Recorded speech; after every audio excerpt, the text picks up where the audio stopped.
Depois eu passo para Senador, eu você. queria desviar um pouco o assunto da vacina para a questão do isolamento social. O presidente Bolsonaro é um verdadeiro cruzado contra o isolamento social. E ele disse diversas vezes a respeito de que tem pronto um decreto que, na prática, coíbe isolamento social por iniciativa de governadores e prefeitos. O senhor já disse várias vezes também, eu anotei aqui uma vez em 16 de março pelas redes sociais, que o senhor defendia que o isolamento social fosse restrito em algumas regiões, fosse bastante severo em algumas regiões do Brasil. Como é que o senhor avalia essa ofensiva do presidente por esse decreto? Qual é a posição do senhor a respeito desse decreto que o presidente quer fazer, que na prática inviabiliza isolamento social? Na realidade, primeiro colocar que nós estamos diante de dois conceitos. O lockdown, que é o fechamento total, que hoje ninguém mais fala, nem governador, nem prefeito, nem ninguém. E o isolamento social seletivo, que você possa equilibrar a questão da velocidade da transferência do vírus e a questão da empregabilidade. Você tem uma questão sanitária e você tem uma questão social.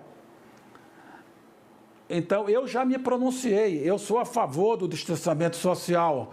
Quando isso foi avaliado, discutido no Senado Federal, eu me coloquei e falei para o presidente Bolsonaro. Agora, eu acho que nós não podemos estar nem num polo de não ter distanciamento nenhum, né? E nem tampouco estar promovendo o fechamento total da economia para levar ao colapso dos nossos setores produtivos. Então, nós temos que buscar sempre um equilíbrio nisso. Agora, quero lhe dar números, também é números. O Brasil, numa relação da efetividade do distanciamento social, o Brasil está no ranking como o 31º país. Inclusive numa posição melhor do que a Inglaterra, Espanha, Portugal, França,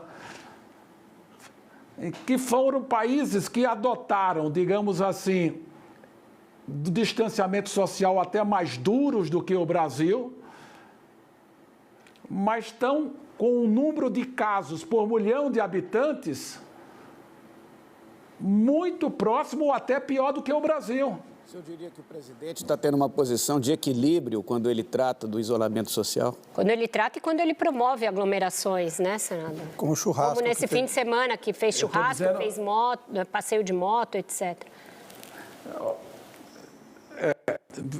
Eu acho que não se deve pegar determinadas falas ou determinadas atitudes do presidente e querer isso generalizar como uma política pública. Porque a política pública pelo SUS, ela é executada pelos estados e os municípios. E, apesar de todas as críticas feitas pelo presidente Bolsonaro ao distanciamento social, os estados e os municípios tiveram autonomia, inclusive assegurado pelo Supremo Tribunal Federal, para promover as políticas de isolamento social. Inclusive não só porque foram asseguradas pelo Supremo, senador, porque o presidente da República foi ao Supremo para tentar impedir essas medidas 2 vezes. Ou não? Ou isso... Mas, Vera, o que eu estou querendo... Não, Vera, vocês estão querendo dizer que o distanciamento social é fundamental para você ter eficácia no combate ao coronavírus. Eu estou pegando diversos exemplos de diversos países que tiveram distanciamento social mais duros ou mais brandos do que o Brasil e tem número de casos por milhão de habitantes igual ou pior do que o Brasil. Então, não dá para você chegar e dizer porque o presidente Bolsonaro não defende o distanciamento social, nós estamos tendo um maior número de casos no Brasil. Isso não se sustenta na evidência. Agora, você pode até promover, pode até defender, mas você não pode chegar e querer criminalizar o presidente da República por ter essa posição. Agora, não, deve enaltecer, né, senador? Não estou entendendo. O senhor não consegue criticar o presidente por ter essa posição? Não é nada disso, não. Eu estou falando o seguinte, você instalou uma CPI para poder criminalizar as ações do governo. Aí quer ver umas e não quer ver outras.